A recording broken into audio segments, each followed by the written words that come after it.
Les dije al principio del programa que estaba muy feliz y que además de estar muy feliz, hacer este programa me genera, bueno, una adrenalina, una cosa muy importante, y le agradecí a ustedes los 25 años con nosotros, pero los 24, todavía no llegué a los 25.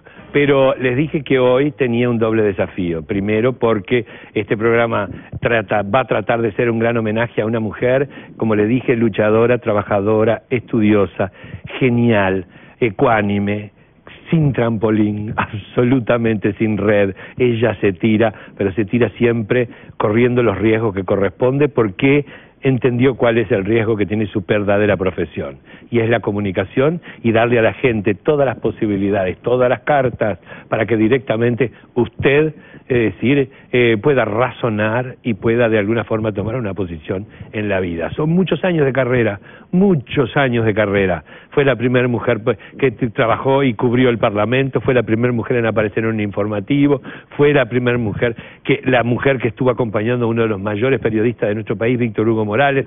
Fue además una mujer que marcó su propio estilo y que usted le dijo que sí.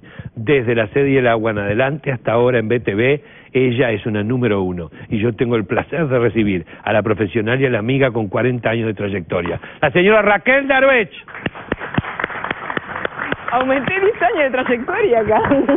Yo te meto más años porque te auguro 10 años más. Qué divino, eso me encantó. Porque es así. Eso me no encantó. podés quedarte ahí, no, en 30 no, 40. 40 años de trayectoria. Eso me encantó. 10 años más o más. Otra todavía. que Verónica Lavalle. Viste, yo también hago lo mismo, hago horóscopos. Bueno, vamos. Dale. Qué placer tenerte acá. Ah, para mí también. Pero además de todo esto... Inesperado placer para mí. Pero además yo siempre digo que la suerte que nos ha dado, que nos puso en el camino, siempre digo, la posibilidad de conocernos, de tratarnos, de vernos, y además de todo eso, de sentirnos compañeros. Sí, a pesar de no vernos... Sí, porque nos hemos pegoteado. No, pero es como casi las mejores amistades, ¿no? En donde uno reconoce al otro en cualquier momento, en cualquier lugar, y disfruta con los triunfos del otro, sufre con algunos avatares del otro, que dicho sea de paso, avatares significa esa forma de... Los riesgos y los cambios. Los riesgos y los cambios y los desafíos para avanzar. Y nosotros hemos pasado algunos. Muchos. Y entonces tenemos que estar agradecidos a esos cambios. Che, naciste en Montevideo, pero te fuiste a vivir a Cardona. ¿Por qué te fuiste a vivir? Mis padres.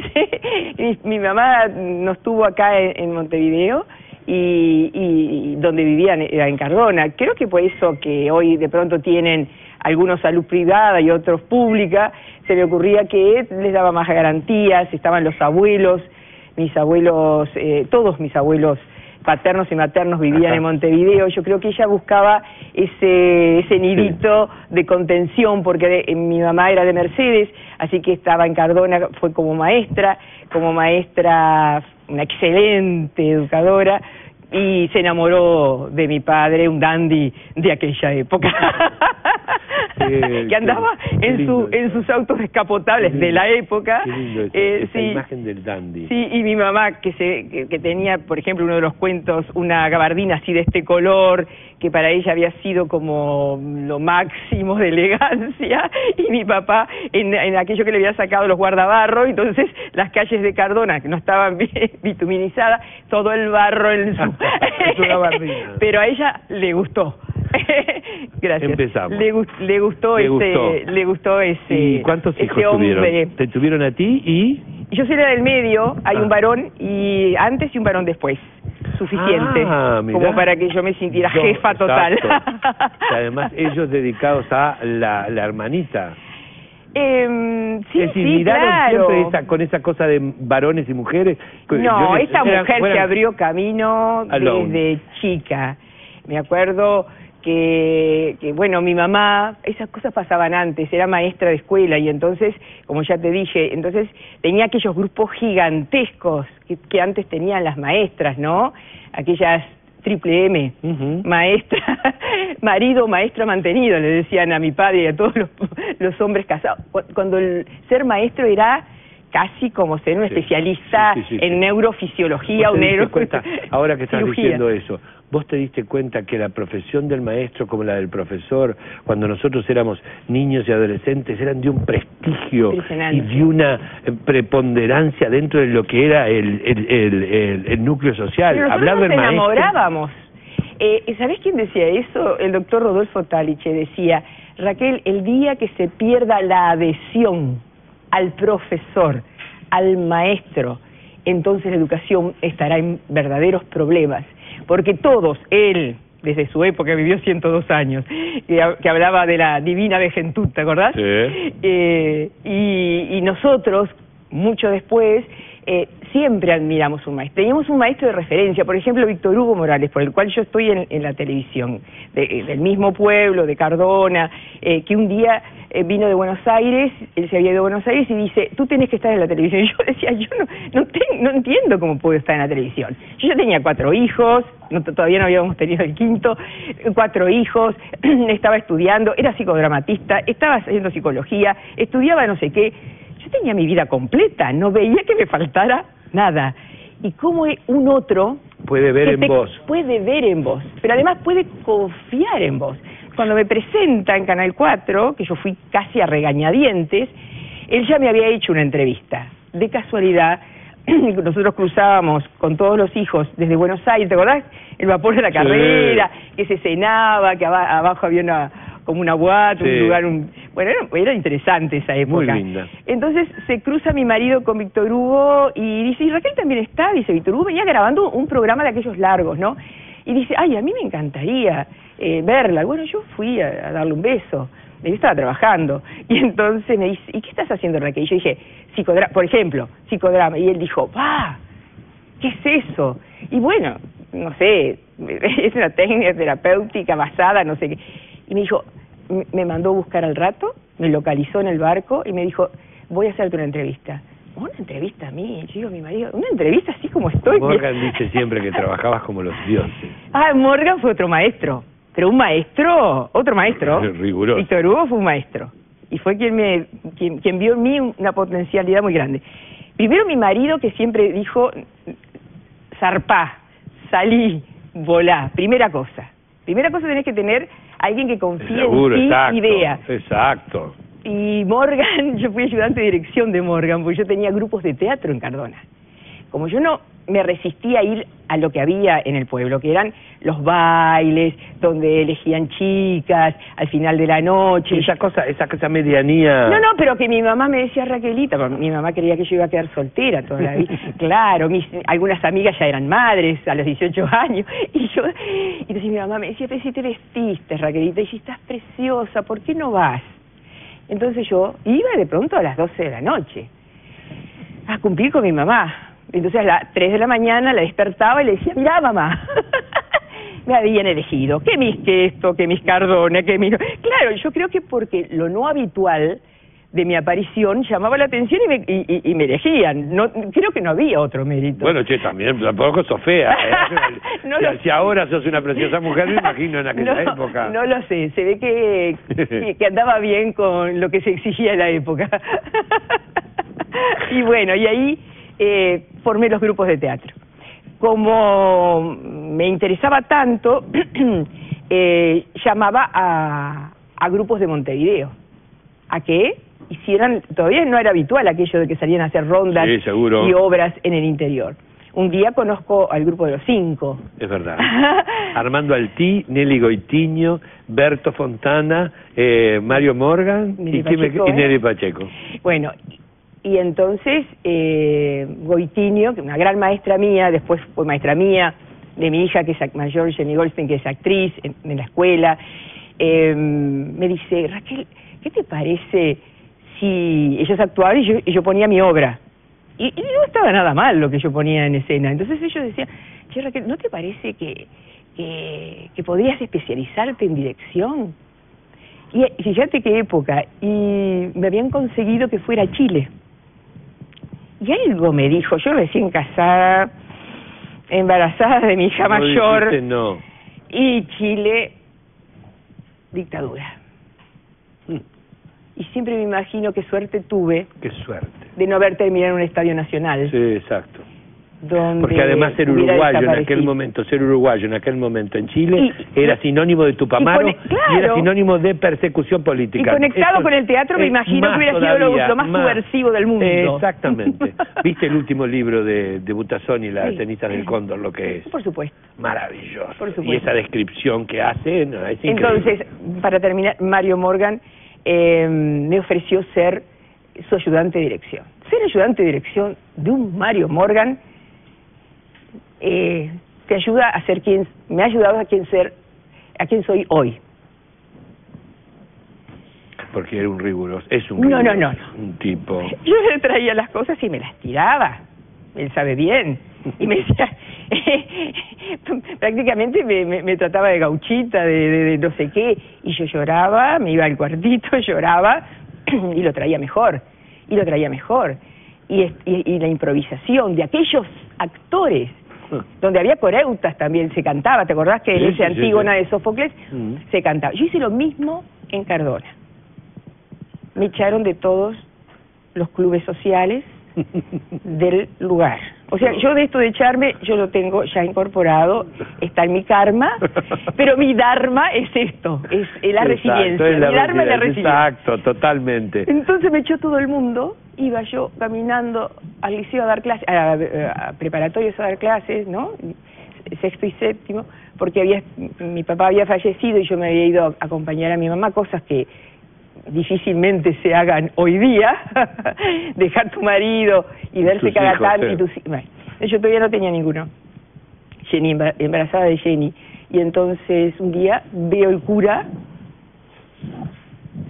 en la parroquia así, a las 8 de la mañana, 8 menos cuarto, digo, no, algo pasó, me dice, vení para acá, quiero hablar contigo. Yo dije, ahí me acordé, yo no tomé la comunión, pero yo tenía 10 años, no hice tal cosa, pero tenía no sé cuánto, yo era una rebelde. Y pensaba, ¿no? ¿Qué me va a decir Lucarelli? ¿Qué me va a decir? Y entonces me dice, Raquelita, estoy informado, la iglesia es un centro de información muy delicado y muy preciso, de lo que te han hecho, el club social tal, el Club Democrático tal, ¿no? Con los nombres, fulano no te deja en el cine, mengano no te deja en tal lado dar la obra, tenés la parroquia para dar la obra. ¿Cómo? Sí, la parroquia, pero le digo, pero o sea, se le van a ir todos los feligreses, yo voy a dar una obra que es el canto más fuerte que viene de la época de Sófocles, de los griegos, miles de años atrás, es el canto más fuerte de libertad contra la tiranía, ¿no? Creón era el tirano, Antígona era la que se rebelaba. Y usted sabe que en mi grupo tengo gente muy de izquierda, de Cardona era el grupo, y muy de derecha. Tanto en las discusiones y en los ensayos, uno le decía al otro, viva la explotación del hombre por el hombre, yo en el medio. Y el otro decía, y los presos, no sé qué. Y yo dije, ¿cómo llego yo a dar esta obra? Estaba genial, porque lo que estaban representando realmente lo sentían. Seguro. El que hacía dictador realmente estaba convencido de que lo que estaba haciendo era lo que correspondía. Sí, y de lo que se venía en Uruguay. Y las otras chicas, bueno, tengo la suerte de decir que una de ellas es Carmen Tanco, que siguió haciendo su trabajo en dramaturgia y es excelente, y así con muchos otros que pasaron por esa experiencia donde nada, entonces entramos a la parroquia. A la parroquia, se caía abajo la parroquia, no sé si de feligreses, de gente, y hasta un diputado del PDC de aquella época, Díaz, o sea, fue una convocatoria casi te diría regional hasta muy importante. Y el señor cura, los curas, no se escondieron. Estaban a la entrada, gratis por supuesto la función, y a la salida. Lleno de niños de escuela. Yo digo, cuánta cosa se plantó, se sembró en ese momento. Mucho. Y uno cree que nada. Mucho. Claro, porque yo lo que hice fue el desafío de... Exacto, un desafío y ser un disparador. Sí. Para que la gente pensara, siempre ahí. Yo siempre en esa situación como de no sé, algunos dicen que hay una esencia de paraíso en las personas así. El paraíso, el árbol, ¿no? Que lo da todo y en realidad recoge poco. Sí. O no, o recoge mucho. ¿Te sentiste que te echaron del 5? Sí. Pero me dieron una gran oportunidad. Es decir, no me cabe la menor duda. Yo creo que justificaron una situación que se les había ido un poco de las manos. Tal vez mi propuesta ya estaba vieja, pero no era la única. y yo siempre trataba de hacer cosas nuevas. En ese mismo momento yo tenía un ciclo nuevo que se llamaba Los Emprendedores, donde le estaba dando trabajo a chicos que creo que hay que hacerlo, chicos de las universidades. Sí. Claro, unos te salían más menos, pero yo no había contratado una gran productora, le había dado trabajo, y también tengo la satisfacción que muchos de ellos que estuvieron trabajando conmigo siguieron trabajando profesionalmente, y creo que alguno en alguna producción que sale acá por Canal 10. Y nada, sembrando. Problemas de visión tuve, sí, y recurrí a Óptica Altieri porque es una óptica diferente, netamente profesional, siendo Antonio Altieri su titular y técnico responsable, pionero en lente de contacto. Recuerde que los lentes de contacto de Óptica Altieri tienen doble filtro UV y para anteojos convencionales tiene un personal técnico altamente capacitado. En Óptica Altieri le solucionan los problemas de queratocono y astigmatismo elevado. Colonia 1159 y Palmar 2358 son los dos lugares en los que usted va a obtener la solución a sus problemas. Jardines de Mater Terra es el primer cementerio parque del Uruguay, por lo que cuenta con la experiencia necesaria para ofrecerle la solución digna y respetuosa que usted necesita en los momentos más difíciles, como es el caso del servicio de traslado desde cementerios públicos de todo el país de forma accesible, brindándote una solución definitiva. Infórmese sobre este y otros servicios en materterra.com.uy o llamando al 0800-8781 con atención las 24 horas. Jardines de Mater Terra, muy cerca de la naturaleza, más cerca de tus posibilidades. La tarta es de higos, queso, mozzarella, queso azul, y tiene un aparejo y una masa light acompañado de un manojo de verdes. Nosotros comenzamos a comer, enseguidita volvemos. Esto es Puglia Invita con Raquel Darbech.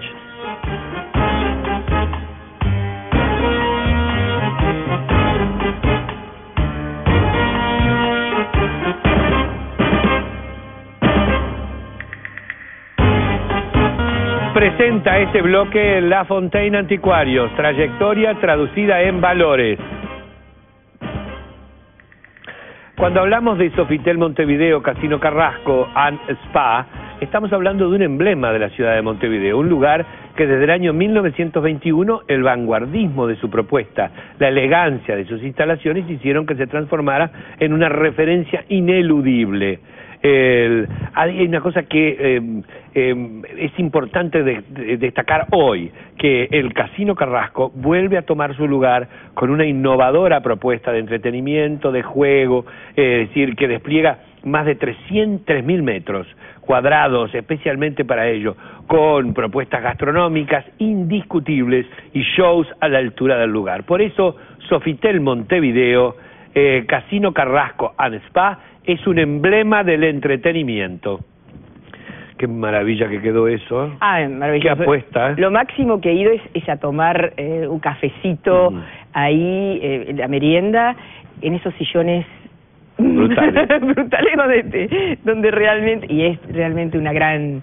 Espero que les vaya muy bien. Espero. Que tiene que ser así, para que siga creciendo todo. Sí, porque es un síntoma de que el Uruguay sigue siendo un lugar de referencia para el turismo, que sigue siendo un lugar para conferencias, de entretenimiento. ¿Cómo lo ves al Uruguay hoy? Yo lo veo bien, con una abstención que no sé si se va a dar en las urnas, una abstención de movimiento. Es como si se hubiera...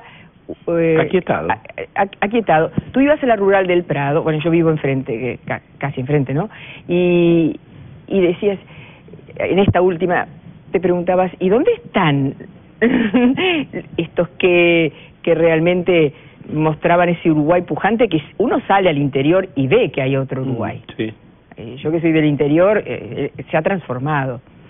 y hay una retracción que también viene de la mano un poco a lo que pasa en la Argentina. Hay como unos cambios y unas... Uno no entiende. A mí me parece que hay como una dicotomía, vos sabés.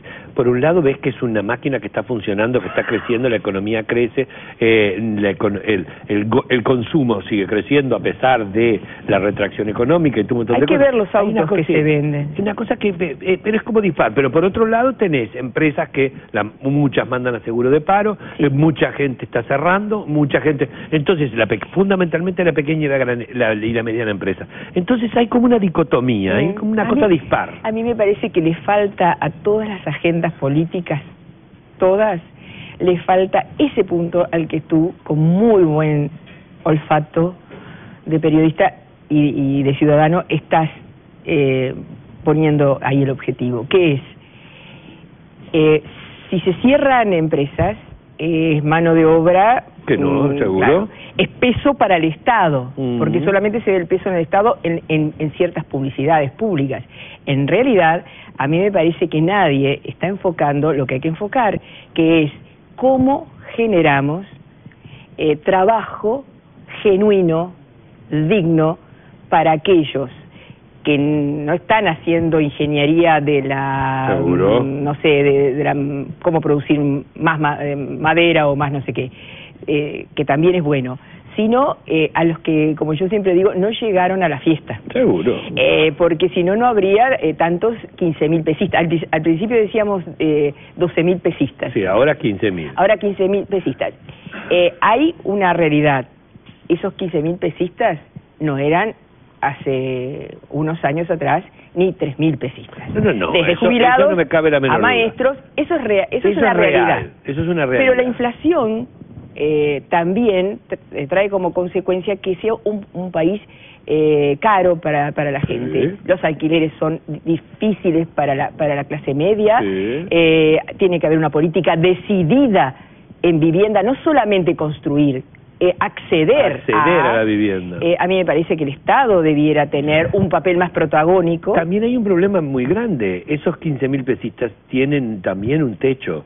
Si a esos 15.000 pesistas le seguís dando la posibilidad de crecer, que es lo que se debería de hacer, también por otro lado empiezan a perder por el peso del Estado, porque los impuestos han crecido. Entonces vos los pasás a una franja mayor porque la gente necesita ganar más para poder vivir, pero también empieza a pagar IRPF, paga esto, bueno, y entonces empieza llegamos al costo del Estado, pero también tenemos una cantidad de cosas. Yo antes de ayer estaba con la ministra de Salud Pública, sí, para tratar el tema de reforma de la salud y pasar en una raya, porque en realidad todo se mete en una misma bolsa también, Sergio.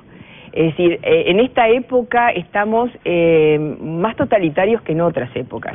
Es decir, nada sirvió, todos igual, ningún esfuerzo. Entonces, de alguna manera, también ese mensaje que sale de la población, no sé si es bien interpretado por los políticos, porque en realidad los políticos tendrían que salir a esto que ahora se ha bastardeado, que es la palabra enamorar, y yo la distingo, la vuelvo a resignificar.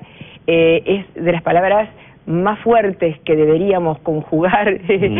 Yo enamoro, tú enamoras, él enamora. Nosotros enamoramos. Enamorar a la sociedad con cambios de verdad. No maquillajes ni reiteraciones. La gente, yo siento que la gente, por eso hay 15%, una cosa, o 20 y pico según algunas encuestas, de indecisos. Y esos indecisos son gente que no se enamoran de los cambios, de lo que le promete un Uruguay, ni los unos ni los otros. Entonces, ir por ahí me parece más serio. La reforma de la salud fue una reforma realmente fuerte, que seguramente tiene que mejorarse absolutamente. Pero tú que viajás por el mundo, y tal vez has tenido que consultar en tus excursiones por algún caso de alguien que si no tenés un seguro internacional fuerte, si no... no pasa nada. Estados Unidos, la posible próxima candidata nuevamente, Hillary Clinton, casi hace peligrar la primera presidencia de su marido, porque ella quiso hacer la reforma blanca. Eso significa salud para todos. No existe salud para todos en todos los estados desarrollados del mundo.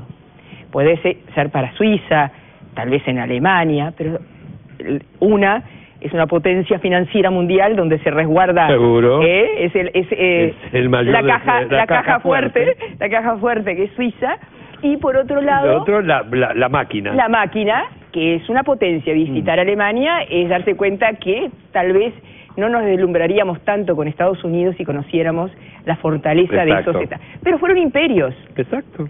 Entonces, todos fueron imperios. Todos fueron imperios. Entonces, ahí hay mucha riqueza de los países pobres. A mí me da muchísima pena. Por un lado, la dignidad que ha recobrado América Latina en estos últimos años me da muchísima alegría. Sí. Muchísima alegría. Con Somos, sus pros, antes no. Claro, con sus pros y sus contras y a construir. Pero ¿cuál proceso de la sociedad o personal no es para siempre? Todo proceso espiritual, personal, social, político, es para siempre. Nunca se llega. Porque cuando vos llegas, decís, qué precioso ese paisaje en Turquía, yo qué sé, por ponerte en los lugares donde vos has estado. Y cuando llegas al horizonte, ves que no termina ahí. No. Porque no termina ahí el mundo, porque no termina ahí el espacio, porque no termina ahí el origen y el final de esta, por más que haya teorías agoreras con respecto al sol y toda la historia y la vida de este planeta. Hoy estamos aquí, hacernos cargos de la hora, hacernos cargos de la responsabilidad que tiene vivir bien. Y vivir bien no significa vivir solo con comodidades. No. Que esto es fuerte, porque el que lo escuche y le falta el plato de comida dice, eso, ¿y qué está hablando esta mujer? No, seguro. Sentada ahí frente a una copa de champán, una de vino del mejor y esto, con el mejor pero es cierto, chef vivir de Montevideo. Bien, pero vivir bien no es eso. No es eso. Y descubrirlo es muy fuerte. Descubrirlo significa solamente cuando la vida te pone en aquellos lugares donde, por ejemplo, lo que me pasó a mí, donde tú decís, y es todo lo que tenía para dar en comunicación, y no. Se te abre un espacio enorme de posibilidades y tú decís, y bueno, y las recorro. Esa es la vida, para mí esa es la vida. El recorrer permanentemente y creativamente. Lo que pasa que, claro, cuando te ajusta el hambre, no es tan fácil. No. Mirar con distancia. No, porque no podés salir de uno mismo. No, ese es el porque estás metido en ti mismo. Estás tan angustiado en ti mismo. Que claro. Escuchame y el otro tema que no nos permite ver es el miedo. Bueno, mucho miedo. Hay mucho miedo. Y miedo a los cambios, además. Miedo a los cambios, miedo al miedo. Miedo. Es terrible. La enfermedad, ese pico, ese momento en el que vos perdés como el equilibrio, que sentís la vulnerabilidad. Eso, ¿qué fue para vos? ¿Una oportunidad? También. Sí, porque cuando el doctor de Tenji, maravilloso, que murió hace muchos años, después de darme el diagnóstico, pero obviamente yo ahí esos meses no lo vi, cuando vuelvo y pregunto, había fallecido. Le exijo que me diga en el momento qué es lo que la resonancia había arrojado de cerebro, me dice, la felicito como siempre. Y entonces yo digo, ¿cómo te pueden felicitar en un momento así, doctor? Pero digo, pero para esto hay que pasar por una... Y yo dejaba punto suspensivo. Sí, una operación, un momento. Y él me dijo, y sí, ¿sabe por qué la felicito? Porque es benigno, porque siempre puede ser peor. Salí arriba, al día siguiente mi marido, mi familia, obvio, en estrés, en pánico, sobre todo mi hija médica que me lo había diagnosticado 3 años antes, porque es una genia, simplemente, y sufrió mucho también esos años porque yo me negaba, porque mi alma, a ver, somos lo que creamos y el alma sabe cuándo estamos pronto. Entonces, y esos 3 años antes no estabas pronta, yo no ni estaba siquiera pronta. Para escucharlo. Cuando estuve pronta fui directamente y el otro día mis hijos, obvio, lloraba todo el mundo, yo no los veía, obvio, son cuentos, ¿no? Son relatos.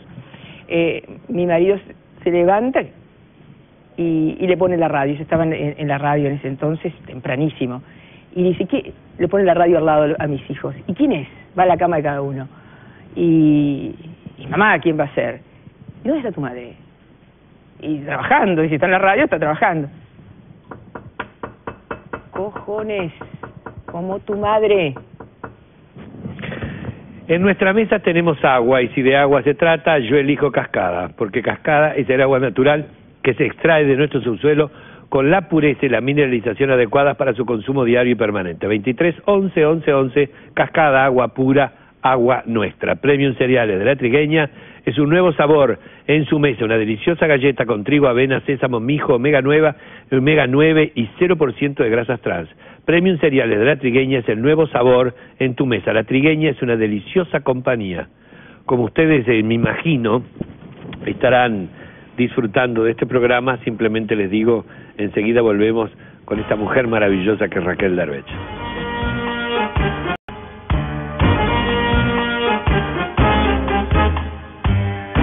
Bueno, ustedes saben que estamos disfrutando de este almuerzo a solas con la señora Raquel Derbech y ahora llega el postre.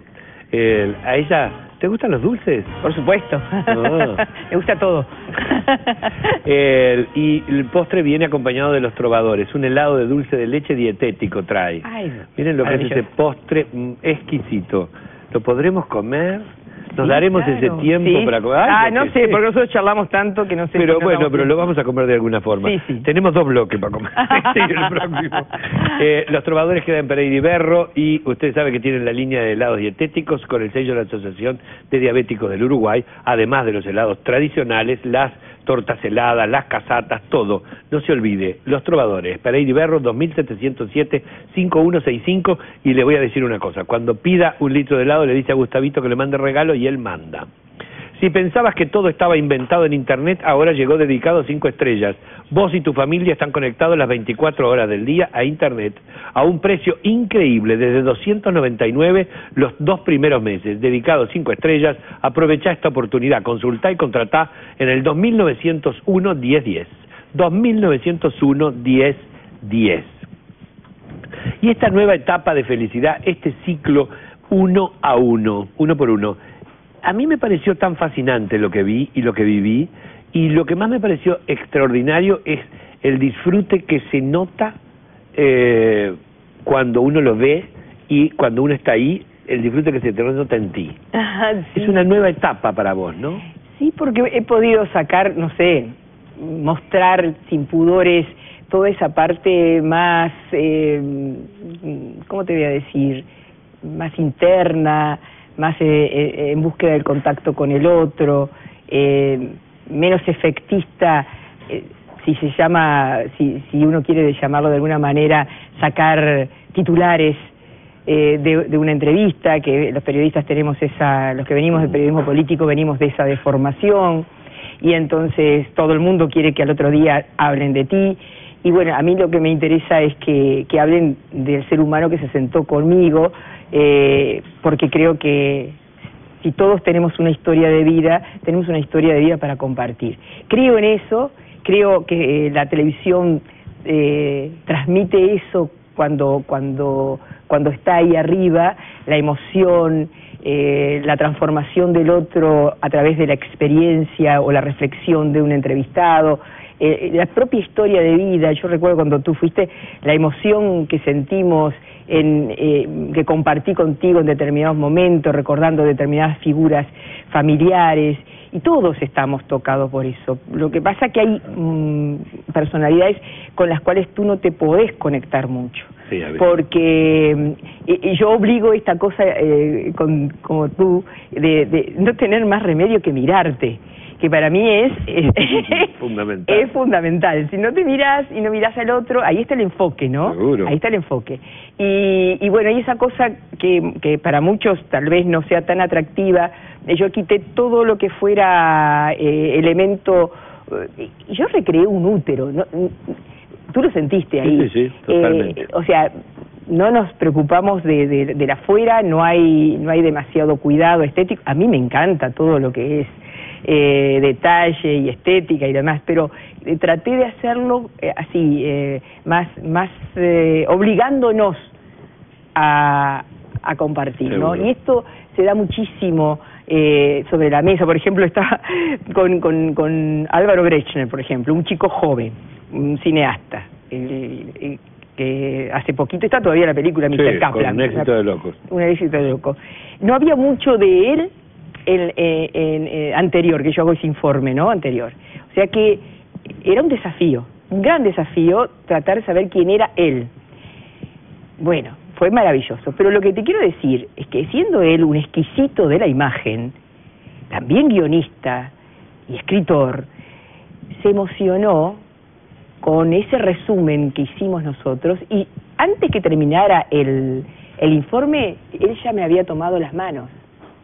Qué brutal, Es brutal emocionar a alguien, bueno, alguien muy sensible, sí. Pero a su vez un gran creador que difícilmente... Lo que pasa es que ver tan compilado, tu vida y cosas que dijiste, sí, por favor, es muy fuerte. Él me devuelve con creces este hecho del encuentro, porque me llama antes de irse a Europa, Raquel, encontré una imagen tuya a la salida de los presos políticos.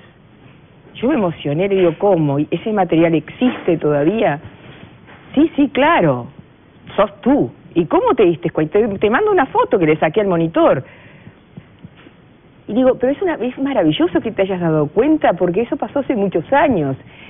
Y entonces, cuando me manda la foto, yo era yo. Primera confirmación que me maravilló, yo era yo. Pero además, cuando le digo a mi hija Jenny, que esa foto, y le mando la foto, me dice Jenny, que trabaja en MTV Latina en Argentina, que yo la había llevado, llegó una niña, me dice, mamá, ese fue el día en que se terminó mi infancia. ¿Estás sintiendo eso, esa emoción? Bueno, eso sentí yo como madre. Digo, ¿qué hice? ¡Qué barbaridad! Y me escribe, recuerdo la niña que corría, como yo de mi altura, claro, ya se conectaba con los de la altura, que corría y la madre la retenía porque no era el padre. Corría y es él y no era el padre, hasta que al final la madre le decía que no y ella fue y era el padre. A nosotros, mamá, y me escribe una cosa maravillosa, yo digo, eso lo tenés que plasmar en algo. A nosotros, mamá, nos pasó lo siguiente. La gente, casi todos los presos que salían de libertad, que fui la única que... No la única que estuve, también estuve el 12, pero no lo pudieron emitir. Todo el mundo se acercaba y los abrazos, imagínate. Con la familia que le quedaba, con todo lo que había podido ir, porque se había avisado sobre la marcha. Y viene un señor y me abraza intensamente. Intensamente. Es decir, lo primero que vio, a la primera que abrazó, y yo teniendo a Jenny que no se me escapara y mi camarógrafo ahí y yo ahí. En el abrazo yo veo que yo seguía siendo periodista. Yo tenía el micrófono acá. Y recordé, Raquel, a ver, ¿cuál rol va a ya lo abrazaste, y abrazada con el señor, le empiezo a preguntar, y lo vinieron a buscar, ¿cómo fue? Si ya es el primer abrazo, se reencontró con su familia, y el señor no lo iba a buscar nadie. Desde ese entonces, Wambia, la publicación de Wambia, me puso un mes y otro también, dedito para abajo para Raquel Drech, que siguió con la tortura y la mortificación de los presos políticos al entrevistar a un señor que salía de la cárcel y entrevista, y no le habían ido a buscar nadie. A ver, no era el enfoque. No. Yo le di el afecto y él tenía la necesidad de esa descarga, encuentro con el afuera, no importaba si me conocía o no. Exacto. Yo no sé si el señor me reconoció de la televisión. Yo iba al Vilar de Bo, iba al 9, y iba sola, y me decían todos, pero Raquel, estás loca, está llena de gente peligrosa. Pero yo me formé en salud mental. ¿Corría riesgos? Siempre corres riesgos. Siempre. Yo salgo acá y corro riesgos. El tema es cuando la locura se va de los lugares donde están para tratarse, y la locura se instala en la sociedad. ¿Por qué se instala la locura? Por la violencia, por la droga, por la falta de amor, y porque nos hemos puesto que si no tenemos, materialmente, no somos. Eso, es terrible. Eso provoca un vacío interior tan fuerte que la gente sale a conquistar lo que le venden y no puede adquirir. Por eso hay tanta disconformidad en lo político. También quiere maravillas ya. Y no se puede hacer ya. Y no se puede. Hay que comprometer a la gente que todo es un proceso, que hay inequidades. Y un proceso en el que todos participamos. Pero hay que hacer participar. Exacto. Hay que abrir. Hay que abrir, hay que salir a participar con la gente. Yo he visitado tantas... Y también dijiste cosas importantes, ¿no? No venir con el talante de que sos fundacional. Hay cosas que se han hecho y que se han hecho bien, entonces de alguna forma reconocer lo que se ha hecho. A mí me parece de rigor reconocer lo que se ha hecho. Exacto. Me parece que si no, porque no es a favor de una fuerza política, me parece que es a favor del Uruguay, de los uruguayos, de la convivencia pacífica que tenemos, que es recuperar. Ese es otro elemento, el trabajo que dignifica, y generar trabajo que dignifique, que esté a medio camino, ya sea con la madera, construir muebles, lo que sea, que dignifique, y también en el trabajo de, por ejemplo, el Plan Juntos, que también ahora la oposición dice reconocer un gran trabajo ahí.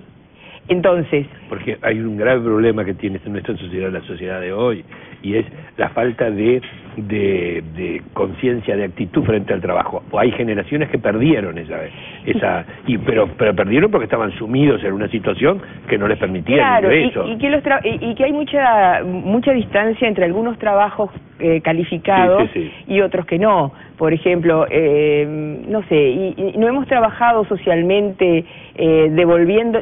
se ha hecho mucho y se hace, y es increíble. A mí me parece también que hay la conexión, ¿no? Tenemos que mejorar. En el caso del Estado tiene que dejar de ser bastante asistencialista para generar la conciencia de la devolución, ¿no? El compromiso. Pero primero mostrar que, por ejemplo, el trabajo de un funcionario de ADEOM es importante.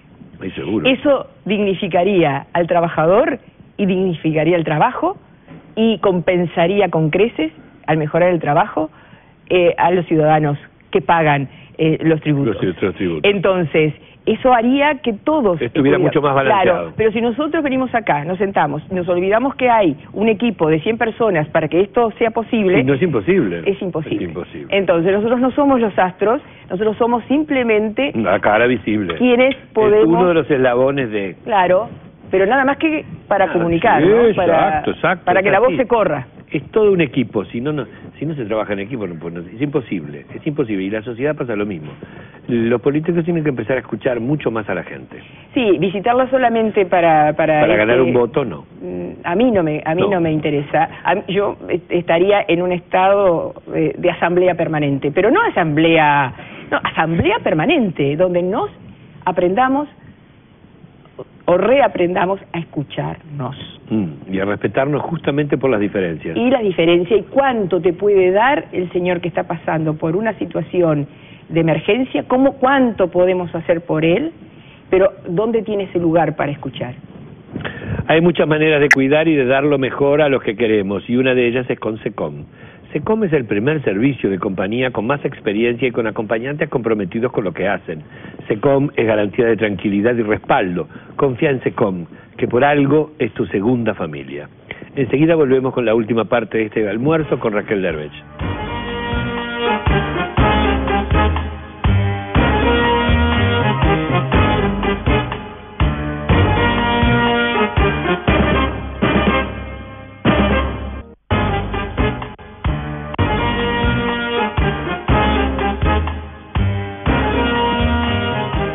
Estoy encantado, fascinado, y me da una gran pena no tener 2 horas más de programa, pero todo tiene su tiempo también, ¿eh?